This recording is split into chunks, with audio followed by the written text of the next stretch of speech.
Good evening and welcome again for another Saturday session. Today we're going to discuss, or we're going to explore another three goddesses, starting with Dhumavati and then Matanji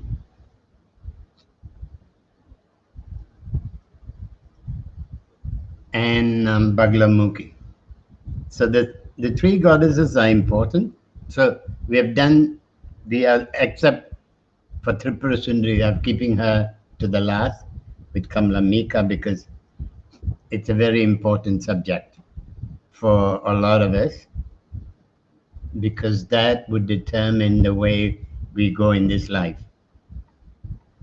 So it's sort of like you can't just talk about one goddess without actually discovering how they are related to us.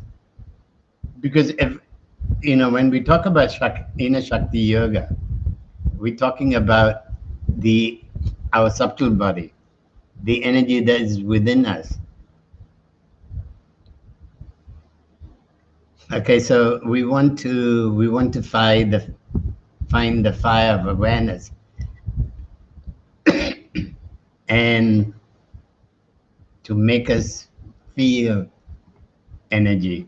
And for that matter, inner Shakti yoga is about looking at oneself rather than looking at the world as a whole or looking for God above us.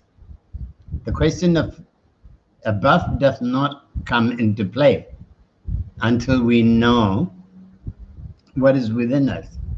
Today I have an article that I wrote about the online school of Hindu Tantra and the course that we offer, the Womb Shakti course, and also why you do one-on-one and why you come to see me personally in Malaysia or India when I decide I will travel to India. Because traveling to India at the moment it's a very difficult subject. So instead of looking at Baglamukhi and Dhumavati first, we will look at Matanji, who she is, because we want knowledge. Okay? We want the inner knowledge to be available to us. When we understand about when the energy of wisdom is awakened in our body through the blessing of Matanji, then we feel, we understand how our journey is going to be. Now, Matanji is basically Saraswati, but Saraswati is in the higher realm, okay, like the macrocosm, and Matanji is within the microcosm, that is within our body. She's the goddess of wisdom, okay, and her energy, she's as Saraswati or Matanji, they are like Saraswati is the consort of Lord Brahma, but Matanji comes from Kali, which means another form of Shiva is the consort of. So Matanji goes with another Bhairava, okay, another form of Shiva. And Matanji rules over music, audio, sound. So for us, sound is very important because mantras are very important. The whole basis of my teaching is about how to use mantras so that we invoke the divinity within our subtle body. It's all about awakening the chakras, okay, energizing the chakras to awaken bit by bit, so that we keep growing spiritually as we practice every day. So your sadhana each day has a meaning, has a purpose. And because when we don't feel the energy moving in us, then we sort of wonder whether it is worthwhile, carrying on. And a lot of people give up or use it just to justify that they are on a spiritual journey. But in essence, they're still mad. So we want to get out of our madness. The only way we can get out of our madness is to go within our inner wisdom, our inner knowledge.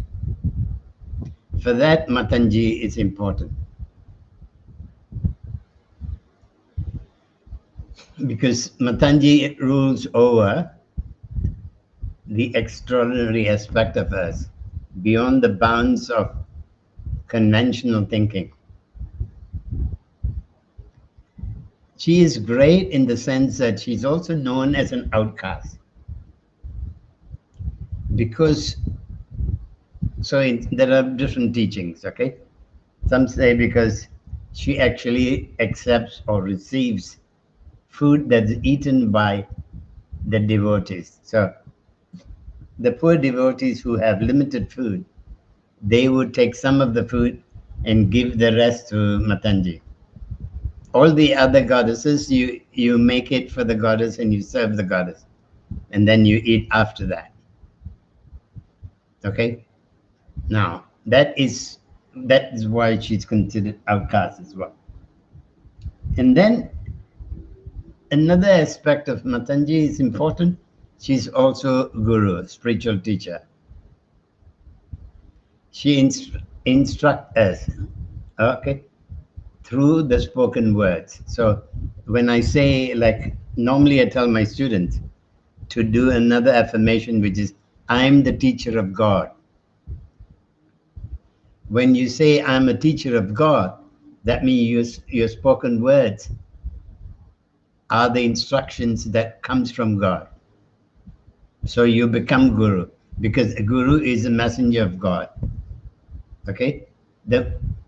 So she not only represents as the higher level of learning, but she also represents the teaching of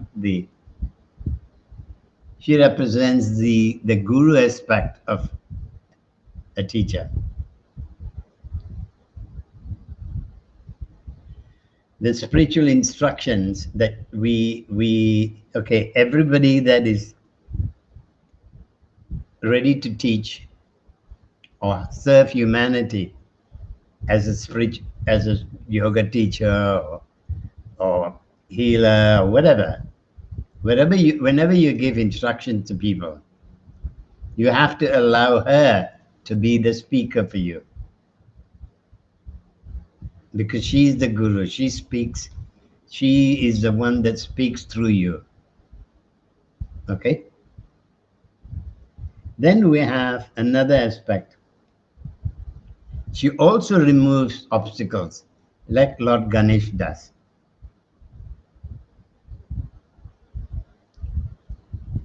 She also gets rid of obstacles like Lord Ganesh does. So hence her mantra, like when you say, when I'm the ones that learn from me, or some of the classes that I've done before, or live stream I've done before, I spoke about Om comes first, then Aim comes second. If not Reem or any other, Aim comes second. Because Aim is the one that also removes obstacle. Aim is the one that gives knowledge.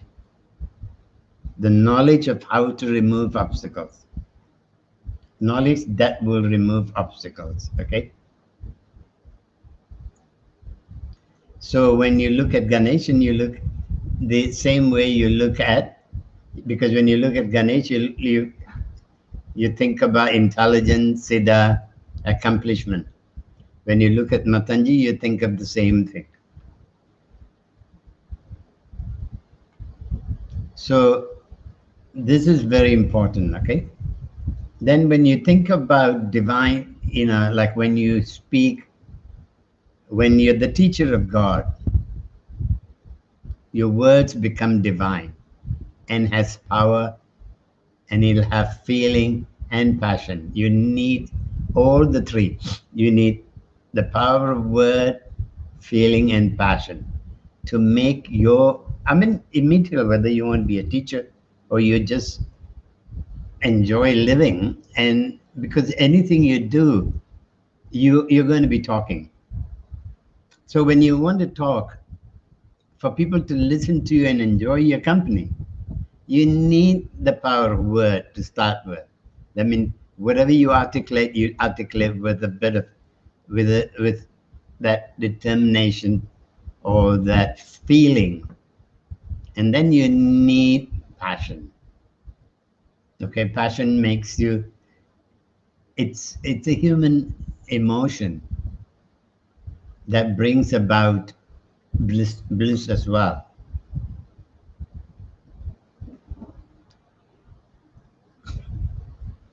Now, when you think in terms of Matanji, you think in terms of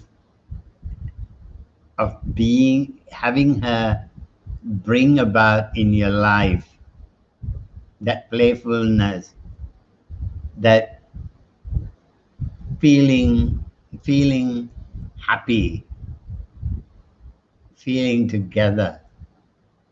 Okay, so when you do her mantras, they need to go between the third eye and the throat chakra,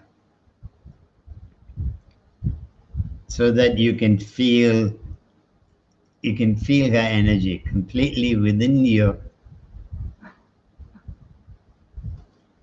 When you think of, again, another aspect of Matanji is that she's also like, she's the counselor for Raja Rajeswari or Tripura Sundari, the supreme queen of the universe.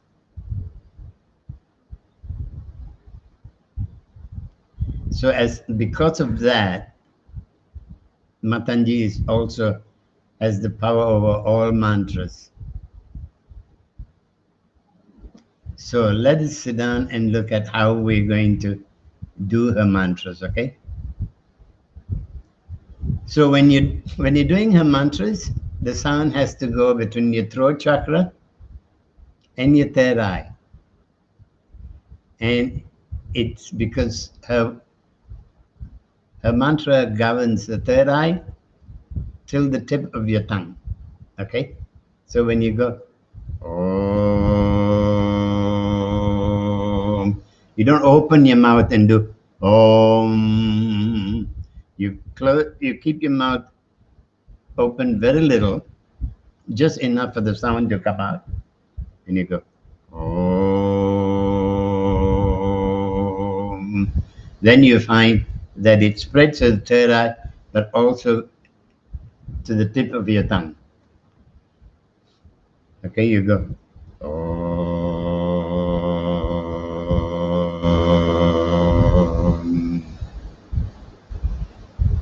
Om.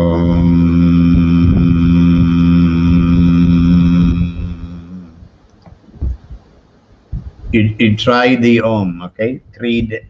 I've done 3 different ways. You try doing the Om and then asking yourself where you feel it. So where you feel it is the one that decides how far you go on how well you're doing the mantra. See, the important is this, how well you do the mantra rather than how many times you do the mantra. Forget this when you see, even in my notes, you find that you have to do 21,000 bija sound, 21,000 mantras to become Siddha in a particular. So that is when you sing. But when you really chant mantras without singing, you find that it's not about the number of mantras you do. It's how well the sound travels into your body, where it's meant to go. So if it goes to the right place, you achieve what you want to achieve. If it doesn't go to the right place, you don't achieve what you want to achieve. So The reason I brought Matanji up instead of Dhumavati and then Baglamukhi and then Matanji is because we need, like Ganesh, we need the obstacle to move. Like Ganesh, when you do, you go Shrim Hrim Klim Glum Gan Ganapade Namaha Om. So you're making the sound travel to the base chakra. Okay, here, unlike Ganesh mantras, even though you want the obstacles in your journey to be, but it's going to be from your third eye that you remove the obstacles. So you go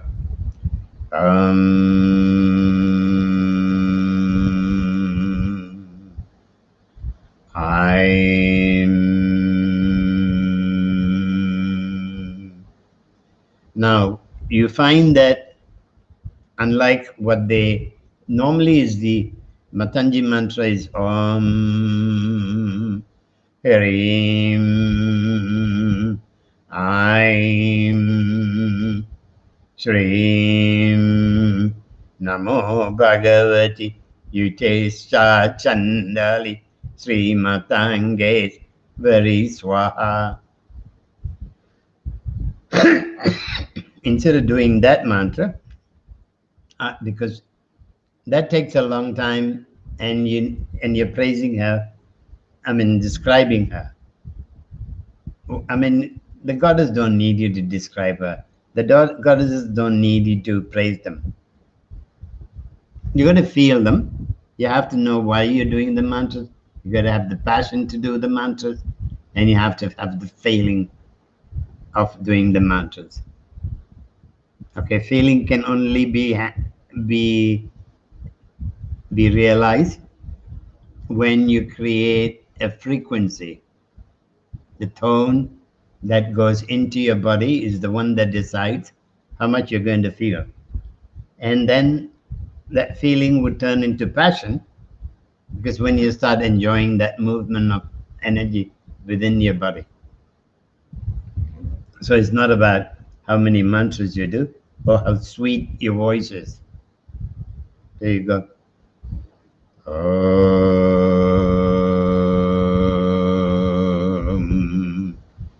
I'm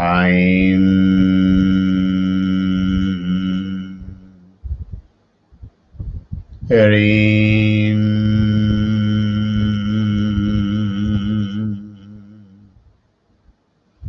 I'm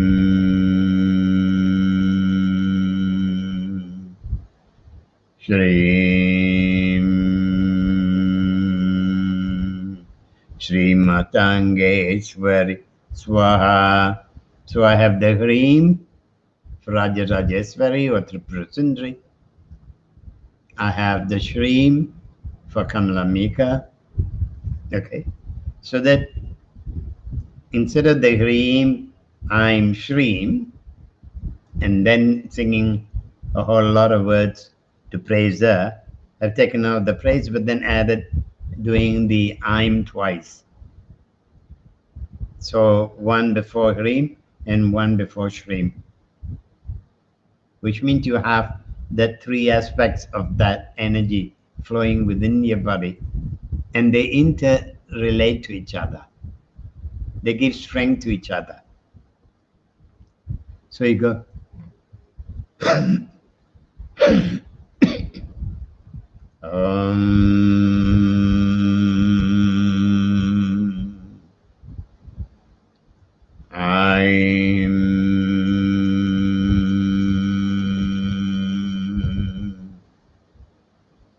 Hrim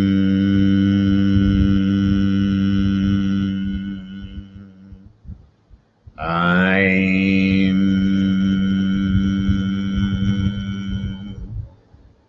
Shrim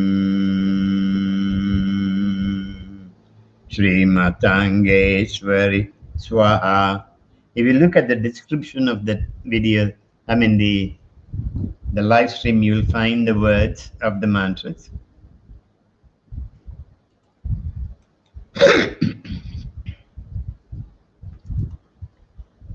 Because that way you can actually do the mantras.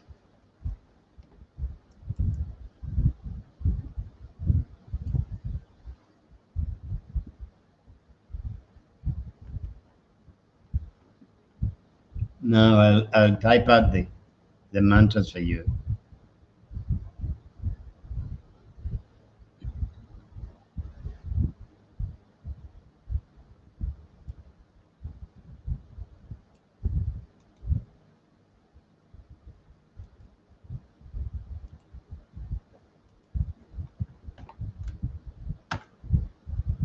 Now there are two mantras there. Okay, the one that I did the first one only once. The second one I did twice. Now I'll do another 2 times so that you, when this time, do it with me on your own. Okay, follow the one, the Om, Aim, Hrim, Aim, Shrim, Sri Matangeshwari Swaha. Okay? Do it with me now. Om, Aim, Hrim, Aim, Shrim, Sri Matangeshwari Swaha. I'm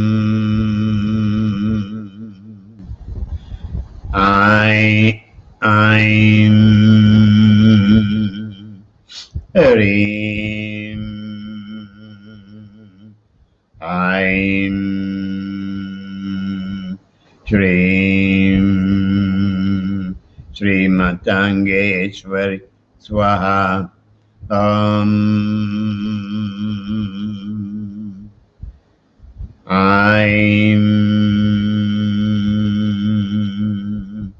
Hrim, I'm Shrim, Sri Matangeshwari Swaha. In this way, when you do only the bija mantras, you find that between the bija mantras and the next roll, so the only way you're doing is Sri Matangeshwari Swaha. Even Swaha is the bija mantra. So only a name is not a bija. Okay? So you're basically what it means is that you're doing continuously the bija sounds. The seed sound, the power of the goddess, you're sounding, rather than sitting down and praising her. And you use the Sri Matangeshwari because that creates that feeling for you that you're worshipping her, not just anybody else. Okay, so you got to remember that within your thinking, you have to think about her. You got to think about why you're doing the mantras. Okay? If you don't have the thought going with it, then the mantras, if your intention is not the same as the sound you're making, you cannot send the sound to the places you want to send. You understand? So your intention, the way you do it, everything has to synchronize together. Now what we do is just we go into that another goddess that really is important. She is the grandmother version of Mother Kali. Okay, she is known as Dhumavati. She's a grandmother. Dhumavati is considered the eldest among the Mahavidya goddesses. Okay, she is the spirit.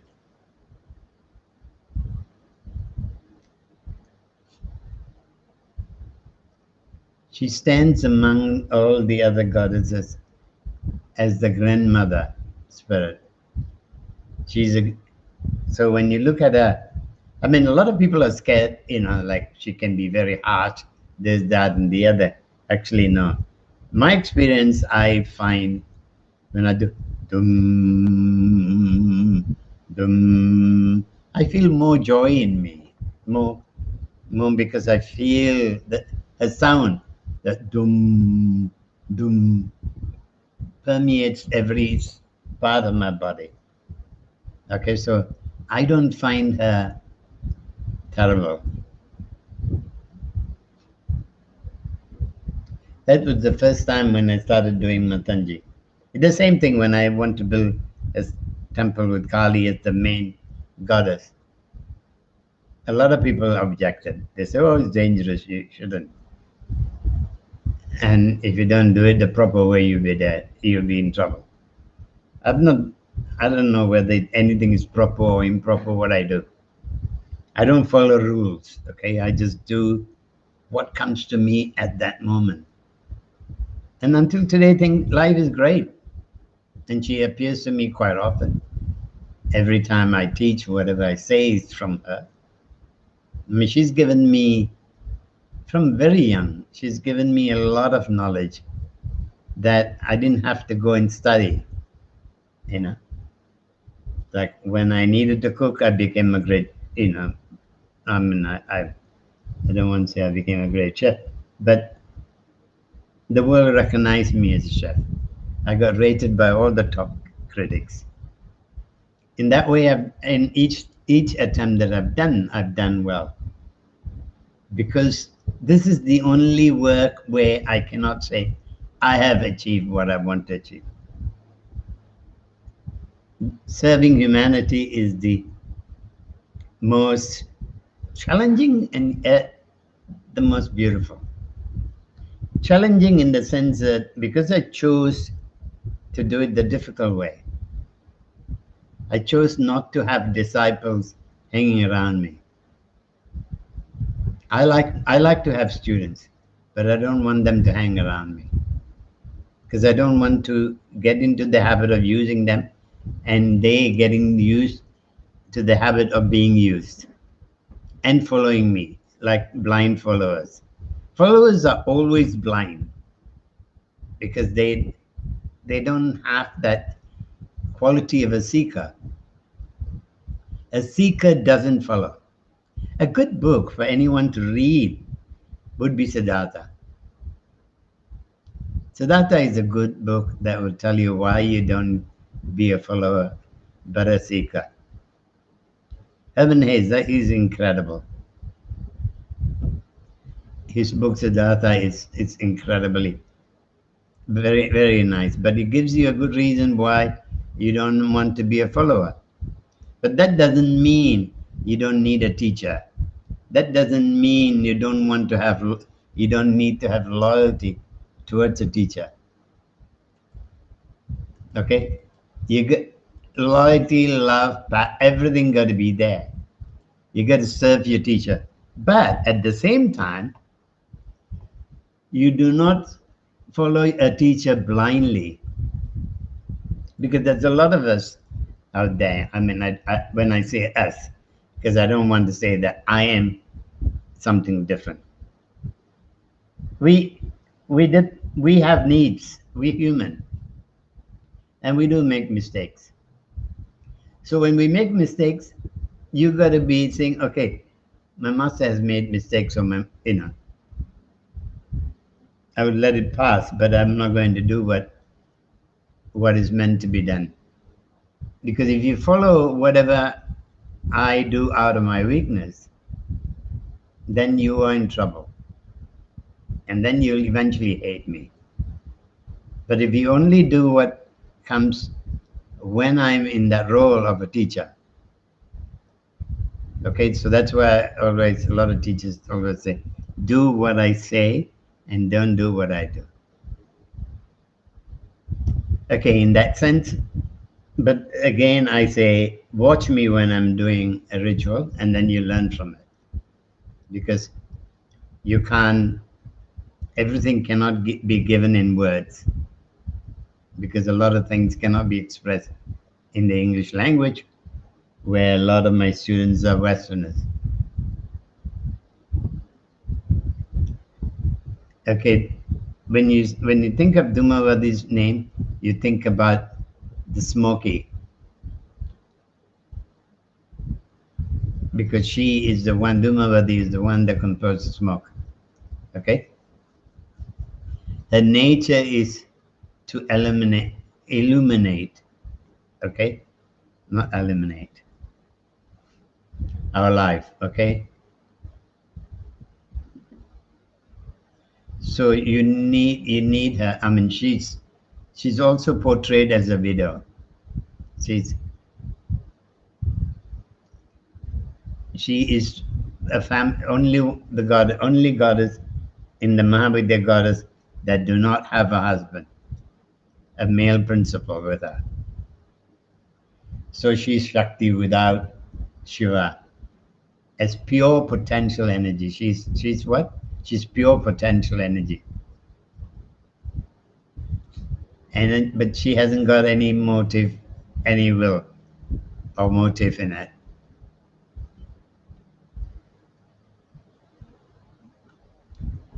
So when you want to negate, you want to be a strong female principle in society, and ones who want to give up everything, all the worldly attachment that goes with it, okay, then she is a great goddess to worship.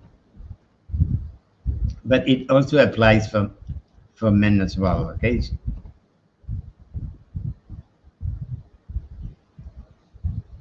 A lot of people say that she's a primordial darkness, because her features is produced in, she's portrayed as a dark goddess.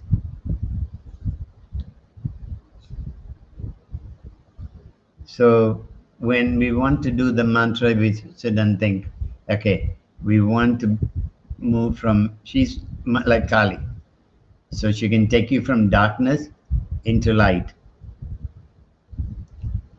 And so you focus on that, so that she would take you into the nirvana state faster. Because Mother Dhumavati also gets rid of the void in your life.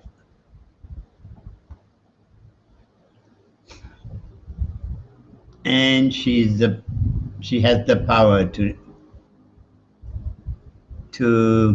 get rid of the negative qualities in your life, like things like sorrow, loss, defeat, loneliness.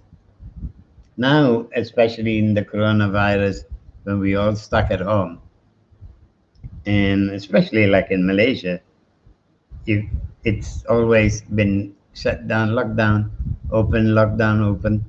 So you can't really go out. Like a lot of times, only my wife can drive out. Now my wife and daughter can go because, my wife and me, but the three of us can't go out in the car together. We can't go to restaurants, we can't go anywhere. And not that it's that important in life that you got to go to those places. For me, it's okay. I'm happy just sitting down and doing work at home, doing my online teachings, and that's about all. But for those who want to feel, okay, who want to feel your soul, and you want to feel your sense of love for yourself, self-forgiveness, okay, patience, virtue, things like that, okay, then not Matanji, Dhumavati is a great goddess. Dhumavati is the elder form of Mother Kali, okay? Kali is an old woman. She's my favorite. Kali is my favorite. Kali is my favorite. So that's where Dhumavati and Baglamukhi come very close into that, because they both have the quality Mother Kali. For that matter, all the Mahavidya goddesses comes from Mother Kali, okay? But then they have very different personalities compared to Kali. Whereas Dhumavati, Chinnamasta, Baglamukhi, they all have, and Bhairavi, they all have a very strong, and Tara, have a very strong personality, like Mother Kali. Now, when you think of Dhumavati, you think in terms of your heart chakra, or basically between your throat and your solar plexus. Okay, between those areas, you want to feel in the whole area a mantra. And so when you meditate on her, you think of an old woman, okay, thin with matted hair, like a rasta, very slim. And think of a grandmother, how they walk. They're not necessarily, weak, but they are not, they're not necessarily weak. Like a lot of people portray, what Dhumavati, pictures of Dhumavati, you find they don't really represent her. How can a goddess be weak? Like the same sense that you think, like, what's her name? Shirdi Sai Baba, who calls himself Vishnu, and he ends up in a wheelchair. I mean, that's a crazy notion. How can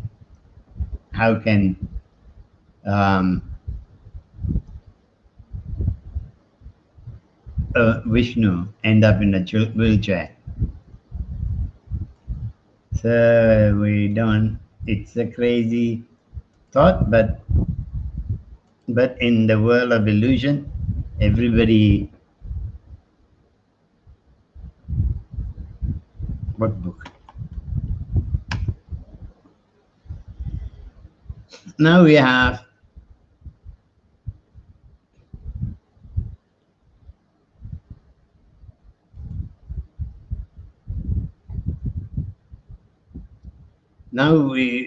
we do the Dhumavati mantra. You got Now you want the mantra to be in the middle region, okay? Then when you do your Dhum, you got to go Dhum, Dhum, Dhumavati Swaha, Dhum,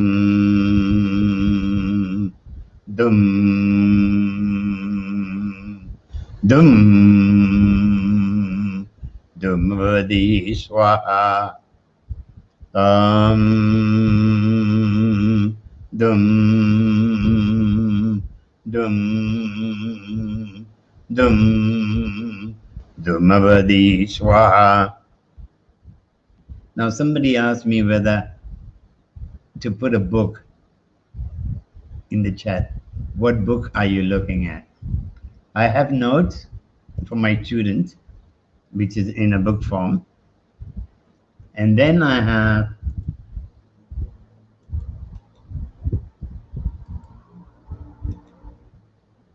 because the online school of Hindu Tantra, where I offer a course which goes for 2 years, so I've already done 180 lessons, and very few have reached even half of it.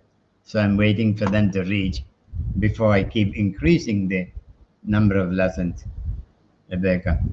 So there's no book. I mean, you can buy, I don't have the detail, you can buy a book by Frawley, the Tantra and the 10 Wisdom Goddesses. You can buy that book. Or I think from the Mahavidya Goddess, and then you have The Tool of Tantra by Harris Johari. you can buy. There are two books that are good, but they write what the traditional Hindus or the Brahmins write, because they like to be acknowledged by. You see, when you want to sell your books, you have to be acknowledged by the people in the business. And unfortunately, in the business, everybody's into singing mantras and talking about the goddess as someone who's above you. I don't want to have a goddess above me. I want the goddess within me.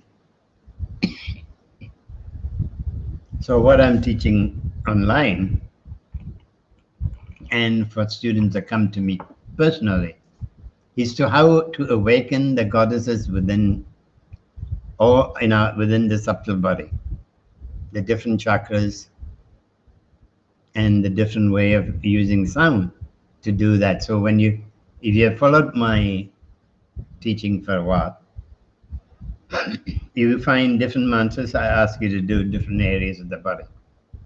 Basically, that is to activate also the chakras in that area. But before you can activate those chakras, you have to remove the clouds that you have placed around the chakras, your emotional clouds. That you have to remove before you can enjoy the bliss of doing mantras. Okay, so now we have done Dhumavati. Okay, think of Dhumavati, the grandmother. Think of Dhumavati as Kali, and let her get rid of all the impurities in your body. Now, Baglamukhi, the third goddess for today, she is the one that has the hypnotic power to stop the voice coming out. But she's also gives that strength to your voice. Okay? So when you want to portray, when you think of Baglamukhi, you also think of her as a beautiful, beautiful aspect of Kali. Okay, so you don't have this blood pouring out, everything. She's most radiant aspect of Mother Kali. She stops. Her mantra is very powerful, but her mantra has the word. First, I put the mantra there, then I explain to you.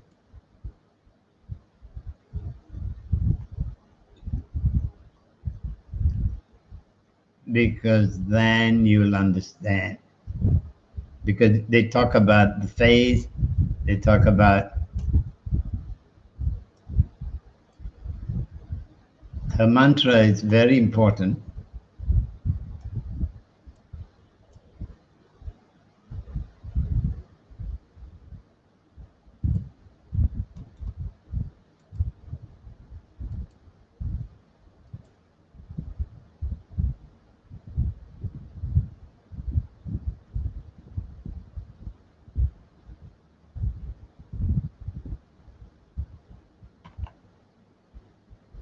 Oh,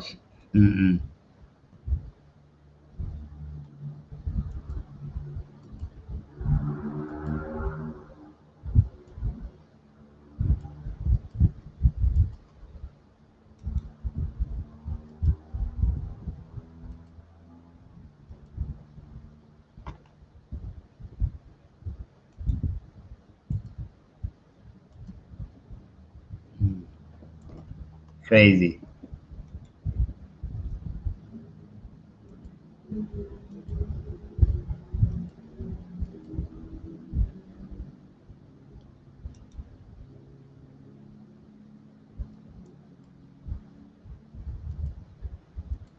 Suddenly it doesn't want to. Okay, for some reason,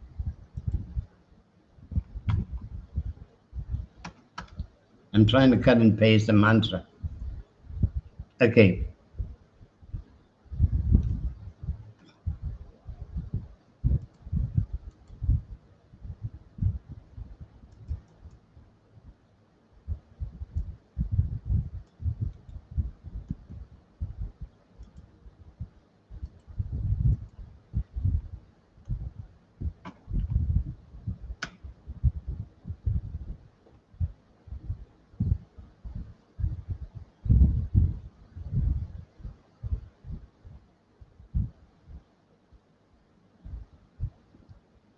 I am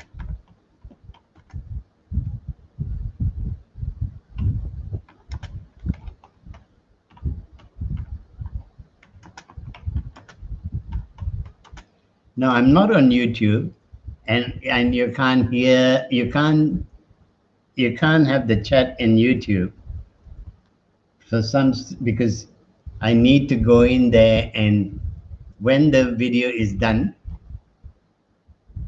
see, at the moment it shows only that I'm live. Okay, it doesn't allow you to do the chat because the chat is not activated.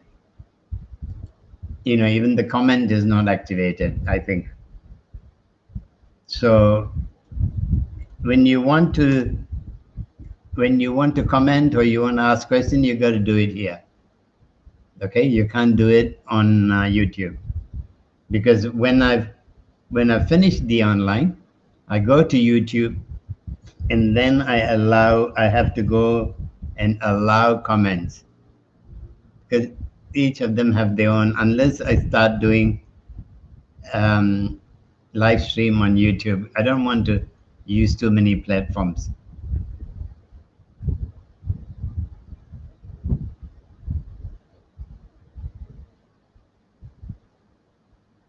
Yeah, you can see me on YouTube.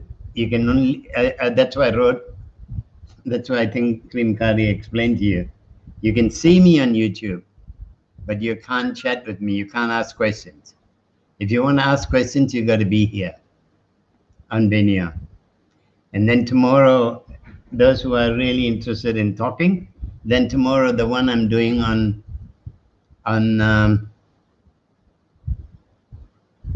Zoom, because I just decided I'll pay a yearly fee so that I can have 100 students and 100 people talking to me, and have as long as I take, because the last week, after 40 minutes, it cut me off. So I was halfway doing a mantra.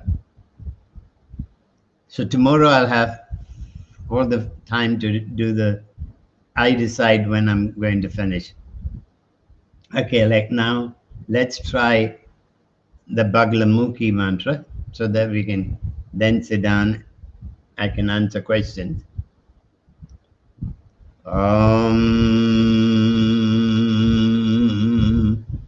So here you find the Bija mantras are only 2 areas, and then at the end of it, Hilreem, Om, Swaha, Om, Hilreem, Baglamukhi, Sarvadushchanam, Vacham Muham Padam, Tambaya, Jiva, Kilaya, Burim, Vinaya, Hilreem, Om, Swaha. Okay, those who don't want to do this long version of it, you can also do another very short version. You go, Om, Hilreem, Baglamukhi, Swaha.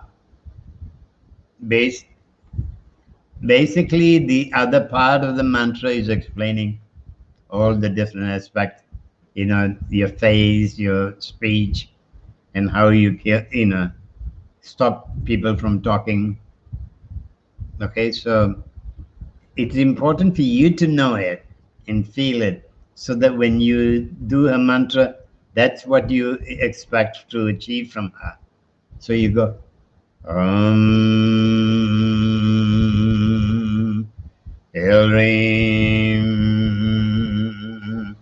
Baglamukhi Swaha. Elrim Baglamukhi Swaha. And when women do this mantra, Elrim Baglamukhi Swaha, try to send the sound down to the yoni, actually down to the vagina, on the right lip, feeling the energy going to the right lip.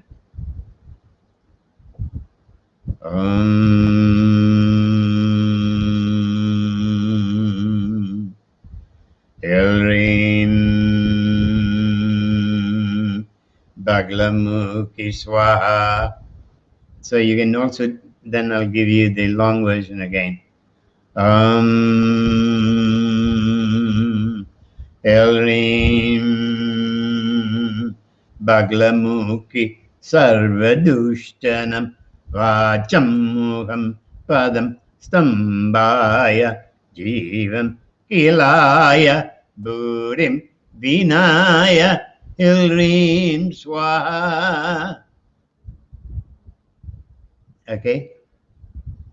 That mantra would give you, especially if you have trouble periods, when you find that if you're going for a court case or some interview or some problem areas where you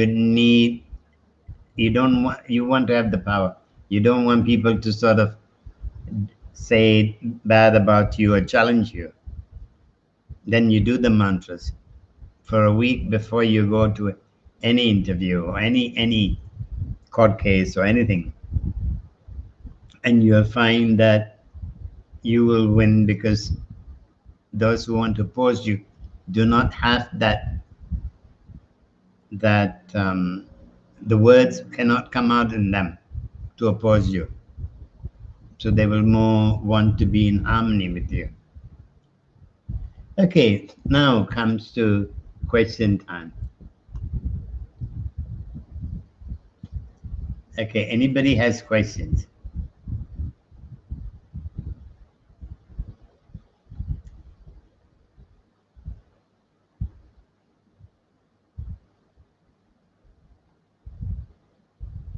Yeah, thank you for putting the book Siddhartha by Herman Hayes. I thought she was asking about the mantras.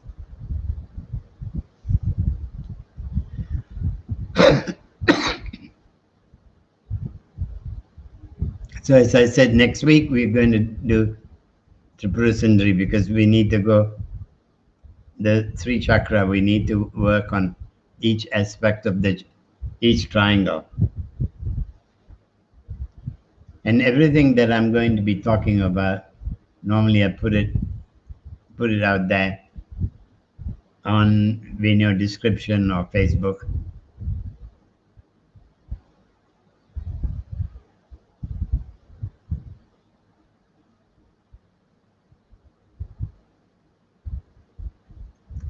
No, each of the goddesses, okay, now the question of chakras and bija mantras, I'm not talking about the chakra bija mantras, which is very popular in all the chakra sounds. I'm not talking about that.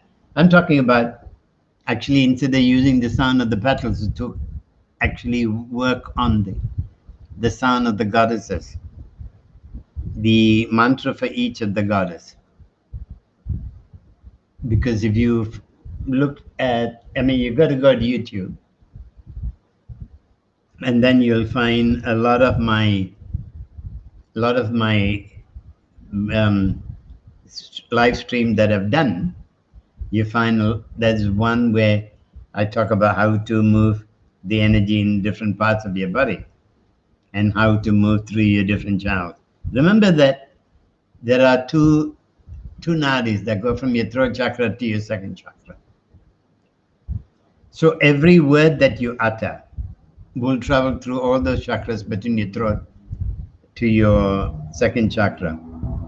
At the same time, when you do the throat, if you do nasally, the sound will travel to your third eye as well. So every mantra you do, immature of which one they are, they're going to go through all the centers. The only difference is this: with the 10 wisdom goddesses, you have different characters of the goddesses that you're trying to create within your subtle body. Because when you do, say, Matanji, you're creating the character of Matanji within you. When you do Dhumavati, you're also doing all the strength that she gives you. You're doing. Same thing with Bagalamukhi or Mother Kali. So each one of them represents different aspects of you, and they also relate to different chakras. But with the Mahavidya goddesses, a lot of them mainly deal with your throat, your inner palate, your tongue, because one of the biggest problem is the word can be beautiful when they use in a nice, beautiful manner.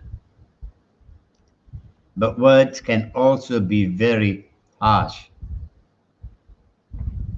So if you use harsh languages, you're going to feel the outcome of the harsh languages. If you use soft and beautiful language, you're going to enjoy the outcome of that soft language. I presume nobody has any questions, any more questions.